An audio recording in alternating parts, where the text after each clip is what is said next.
আজকে মা কুমড়ো ফুলের বড়া করলো, তার জন্য কিছু কুমড়ো ফুল তুলে নিয়েছিল। এরপর কুমড়ো ফুলের বড়াটা দেওয়ার জন্য পেঁয়াজ আর কাঁচা লঙ্কাগুলোকে মা ছোটো ছোটো করে কেটে নিচ্ছিল। এবার কুমড়ো ফুলগুলোকে মা ভালোভাবে বেছে নিচ্ছিল, ঠিক এইভাবে, মানে মাঝখান থেকে ফুলগুলোকে পুরো আলাদা করে ভালো করে দেখে নিচ্ছিল। ফুলগুলো সব বাছা হয়ে গেছে।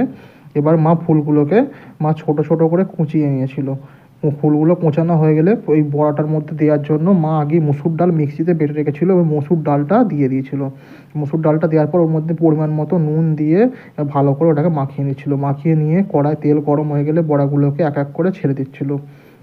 বড়াগুলো ভাজতে একটু সময় লাগে, বড়াগুলোকে ভালো করে উল্টে পাল্টে ভাজতে হবে। একটু লাল করে বড়াটা দেখতে হয়ে গেছে, দেখুন বড়াটাকে এবার মা তুলে নিয়েছিল। বড়াটা তোলা হয়ে গেলে ওর মধ্যে হালকা করে পাতিলেবু চেপে দিয়েছে।